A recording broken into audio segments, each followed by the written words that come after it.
നമ്മൾ വീട്ടമ്മമാർക്കേ മുതൽ മുടക്കൊന്നുമില്ലാതെ എളുപ്പത്തിൽ ചെയ്യാൻ പറ്റുന്ന ഒരു സംഭവമാണ് കേട്ടോ ഈ കറ്റാർവാഴ വളർത്തൽ. ഇതിന് വലിയ നോട്ടത്തിൻ്റെയും പരിചരണത്തിൻ്റെയും ഒന്നും ആവശ്യമൊന്നുമില്ല കേട്ടോ. അപ്പോൾ ഇനി കറ്റാർവാഴക്കുള്ള ബിസിനസ് സാധ്യതകൾ പറയാം കേട്ടോ.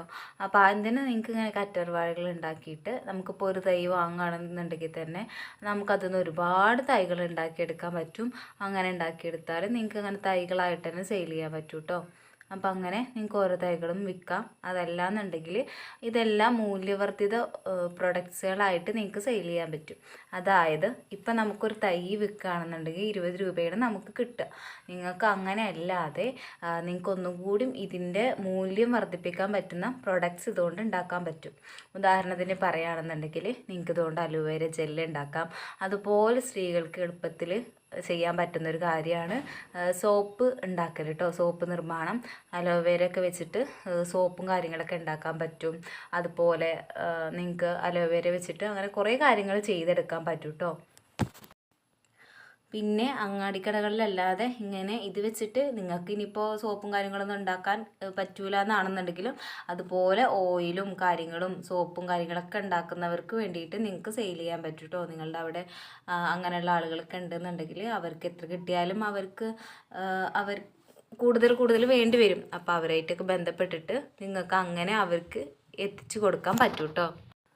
അപ്പോൾ അങ്ങനെയുള്ള ഓർഡേഴ്സൊക്കെ കിട്ടുകയാണെന്നുണ്ടെങ്കിൽ സ്ഥിരമായിട്ട് തന്നെ നിങ്ങൾക്ക് ഇത് സെയിലായി പോകും കേട്ടോ.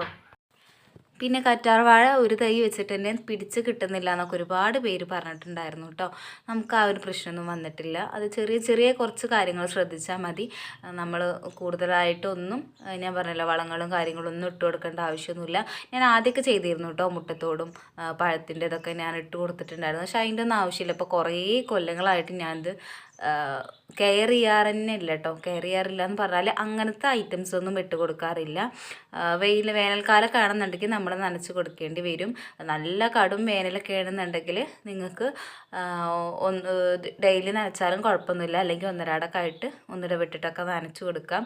മഴക്കാലമൊക്കെ ആകുമ്പോൾ നല്ല മഴത്തുനിന്നൊക്കെ ചിലവരൊക്കെ നമുക്ക് നല്ല തൈ പിടിക്കാത്തതാണെന്നുണ്ടെങ്കിൽ പുതുതായിട്ട് നമ്മൾ വെച്ചതൊക്കെ ആണെന്നുണ്ടെങ്കിൽ നല്ല മഴയത്തു നിന്നൊക്കെ മാറ്റി വെക്കുക, നല്ല വെയിലത്തു നിന്ന് മാറ്റി വെക്കാം. ഇതൊന്നും പിന്നെ ആ പ്രശ്നങ്ങളൊന്നുമില്ല. അപ്പോൾ അതുകൊണ്ട് തന്നെ ഞാനിവിടെ മഴയും വെയിലൊക്കെ കൊള്ളട്ടെ എന്നുള്ള രീതിയിൽ തന്നെയാണ് വെച്ചിട്ടുള്ളത്. ടെറസിൻ്റെ മുകളിലാണ് കേട്ടോ വെച്ചിട്ടുള്ളത്. പിന്നെ ഇതിൻ്റെ മണ്ണെടുക്കുമ്പോഴും നല്ല നമ്മുടെ ചരലൊക്കെ കൂട്ടിയെടുക്കാൻ നോക്കുക കേട്ടോ. കാരണം ഇത് ഈ മണ്ണ് കട്ട പിടിച്ച് ഉറച്ചു പോയാൽ നമുക്ക് പുതിയ തൈകളൊക്കെ വരാനുള്ള ബുദ്ധിമുട്ടും കാര്യങ്ങളും ഉണ്ടാവും.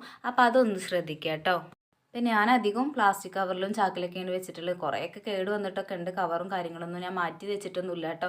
ഇപ്പോൾ ഇന്ത്യയിലുള്ളതൊക്കെ ഫുള്ള് മാറ്റി നടാനൊക്കെ ആയിട്ടൊക്കെ ഉണ്ട്. പക്ഷേ ഞാൻ മാറ്റി നട്ടിട്ടൊന്നുമില്ല. മാറ്റി നടുകയാണെന്നുണ്ടെങ്കിൽ കുറേ കവറിലേക്ക് വെക്കാനുള്ളത് ഉണ്ടാവും കേട്ടോ.